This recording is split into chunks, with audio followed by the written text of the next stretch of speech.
Yes BSc part first के सभी students, आज के इस वीडियो सत्र में माइकलसन व्यतिकरण मापी की सेकंड एप्लीकेशन को पढ़ने जा रहे हैं और उस एप्लीकेशन का नाम है दो निकटवर्तीय तरंगदैर्ध्यों या स्पेक्ट्रम रेखाओं का अंतराल ज्ञात करना डेल्टा लैम्डा।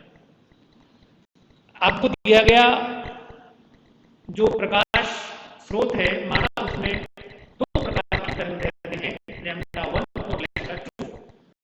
लैम्डा 1 और लैम्डा 2 के बीच में जो छोटा सा अंतराल है डेल्टा लैम्डा, उसका मापन भी इस प्रयोग के द्वारा कर सकते हैं, ज्ञात कर सकते हैं, उसको देखने जा रहे हैं।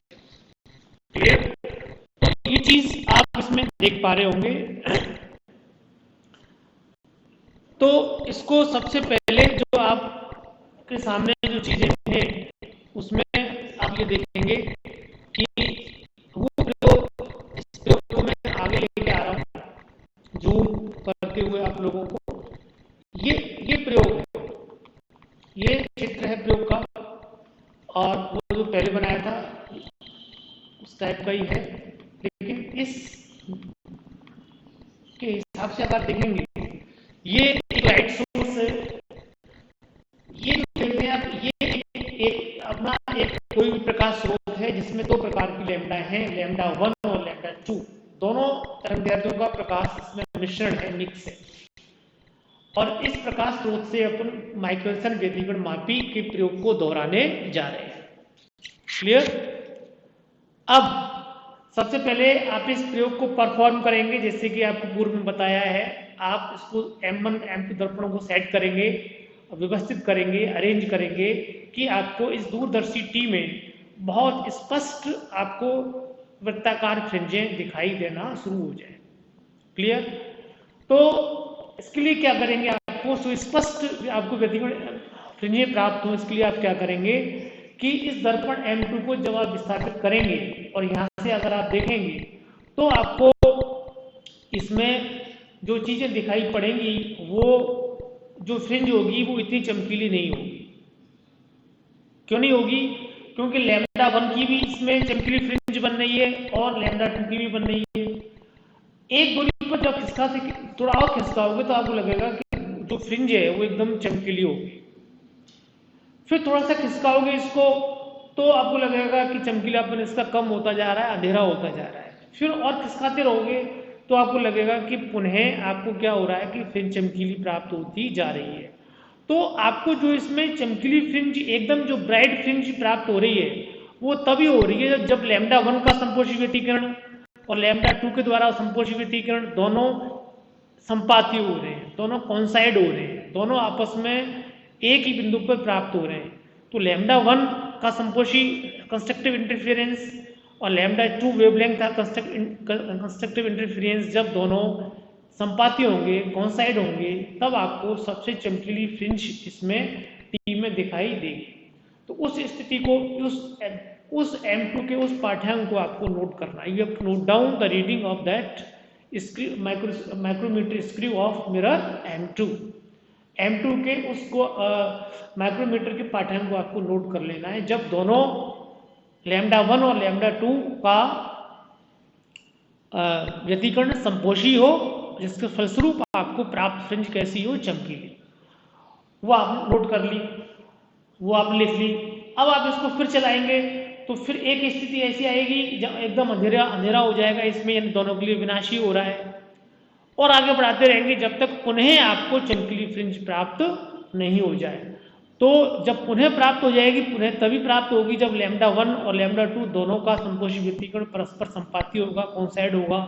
तो उस माइक्रोमीटर के पाठ्यांक को आप नोट कर लेंगे, दोनों पाठ्यांकों को घटा लेंगे आप। वो घटाने के बाद वो x के बराबर होगा, स्मॉल x के बराबर, या उसको आप कहते हैं स्मॉल d के बराबर होगा। क्लियर? स्मॉल x के बराबर होगा, ये मान लें आप, वो आपने कर लिया। अब इसमें अपन ये मान लेते हैं कि लैम्डा 1 का जो मान है वो थोड़ा दोनों में अंतर निकालना है, माना लैम्डा 1 ज्यादा है और लैम्डा 2 थोड़ा उससे तनिक छोटा है, तब आप इसको दोनों में अंतर निकालने के लिए चेष्टा कर रहे हैं।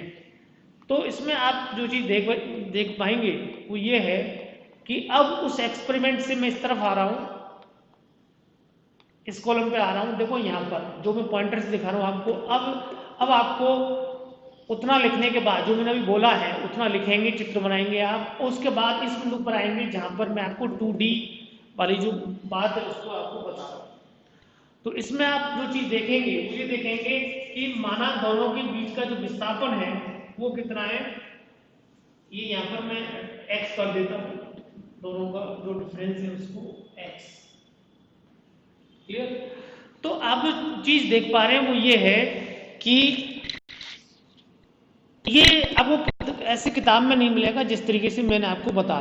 तो ये आपको समझने के लिए, याद रखने के लिए, ट्रिक से भी बहुत अच्छा रहेगा आप लोगों के लिए। तो बुक में आप ये चीजें नहीं देख पाएंगे, बुक में अलग तरीके से आपको सॉल्व किया हुआ मिलेगा। तो इसमें जो आप देख पा रहे हैं वो ये है कि सबसे पहले 2x बराबर क्या होता है, n लैम्डा 1, और उससे आगे डिफरेंस क्या हो गया n+1, और ये यहाँ लिखोगे लैम्डा। दोनों संपाती लैम्डा 1 और लैम्डा 2 दोनों संपात तभी होंगे जब दोनों के लिए x का मान क्या होगा, बराबर होगा। क्लियर? ये चीज आप नोट कर लें, x का मान देख रहे हैं। तो इसमें जो चीज आपके जो ध्यान में आएगी, जो चीज आप देख पाएंगे इसमें, वो ये है कि लैम्डा 1 ज्यादा है। क्लियर? ये ट्रिक है, ध्यान रखना। लैम्डा 1 का मान ज्यादा लिया हुआ है और लैम्डा 2 कम लिया हुआ है, तो क्या होगा कि लैम्डा 1 के साथ में n छोटा आएगा, n+1 क्या है, बड़ा होगा। तो n+1 बड़ा हो गया, लैम्डा 2 छोटा है, दोनों का गुणा। ध्यान में रखो, n का मान क्या है, छोटा है, लैम्डा 1 क्या है, बड़ा है। तो यानी आप ये चीज जान सकते हो कि ये आपने लिया है बड़ा, और ये लैम्डा 2 का मान क्या है, स्मॉल, छोटा। तो ये क्या होना चाहिए, ये बड़ा, ये क्या होना चाहिए, छोटा। n का मान क्या होना चाहिए, छोटा। ये n का मान क्या होना चाहिए, यहां से बड़ा। छोटा इनटू बड़ा, बड़ा इनटू छोटा, तभी तो जाके बराबर होगा। तो ये जो चीज है, ये एक्सक्लूसिव है, ये आपको बस समझाने के लिए ट्रिकली आपको मैंने ये चीज बताई है। तो इस इक्वेशन पर सबसे पहले आप ध्यान रखें। क्लियर? अब आप क्या करेंगे कि इसमें 1 2 3 पद है, अंतिम दोनों पदों को लेने पर, जब ये वाला पद और ये वाला पद आप लेंगे दोनों को, तो n लैम्डा 1 बराबर क्या है, n+1 लैम्डा 2। देख पा रहे हैं आप? तो दोनों को लेंगे, तो दोनों को सॉल्व करेंगे आप, n लैम्डा 2 बराबर लैम्डा 2, और n कॉमन ले लेंगे इसमें से, तो आपको ये चीज आपको प्राप्त हो रही है। आप देख पा रहे हैं n बराबर क्या आ जाएगा आपके पास, lambda 2 upon lambda 1 minus lambda 2। ये समीकरण नंबर क्या हो गया, 1। क्लियर? अब क्या करने जा रहे हैं आप, पुनः इसी, अब पहले और दूसरे पदों को लेंगे आप इसमें से, क्योंकि तीनों बराबर हैं। ये इसके बराबर है, ये इसके बराबर है, तो इन दोनों को ले लिया आपने एक बार। अब आप 2x और n को लेंगे, आप इन दोनों को लेंगे तो क्या आ जाएगा, 2x बराबर n लैम्डा 1, और n बराबर क्या होगा, 2x अपॉन, इसको x कर दो यहाँ पर, this is what x, 2x upon lambda 1। ये समीकरण नंबर क्या हो गया, 2। क्लियर? समीकरण नंबर 1 ये रहा आपके पास, कौन सा, ये समीकरण नंबर 1, ये समीकरण नंबर 2। 1 और 2 दोनों से n का मान क्या, दोनों से n का मान क्या कर दो, बराबर कर दो। लैम्डा 1 माइनस लैम्डा 2 का मान क्या हो गया, बोलो, लैम्डा 1 लैम्डा 2 बटे 2d की जगह d की जो अपने क्या कर दिया, x कर दिया। तो लैम्डा 1 माइनस लैम्डा 1 बड़ा है, तो बड़े में छोटे घटाओगे तो यानी ये अंतराल आ गया, डेल्टा लैम्डा का मान आ गया। और लैम्डा 1 और लैम्डा 2 में ज्यादा अंतर नहीं होता है। जैसे सोडियम लाइट के लिए 5890 5896 दो प्रकार की लैम्डाएं होती हैं, दोनों में 5890 एंगस्ट्रम और 5896 एंगस्ट्रम में 6 एंगस्ट्रम का अंतर है। 6 एंगस्ट्रम माने 6 एंगस्ट्रम कितना होता है, 6 × 10 की घात -7 मीटर, -10 मीटर, तो इतनी छोटी संख्या है। तो ये अंतराल हो गया। तो लैम्डा बार क्या है, माना लैम्डा 1 और लैम्डा 2 का अगर आप एवरेज निकालोगे, दोनों को जोड़कर आधा करोगे, तो लैम्डा बार कहलाएगा। तो लैम्डा 1 को भी लैम्डा बार अपन लिख सकते हैं, लैम्डा 2 को भी लैम्डा बार से व्यक्त करेंगे, यानी कि लैम्डा 1 गुणा लैम्डा 2 क्या लिख सकते हैं, लैम्डा बार का स्क्वायर।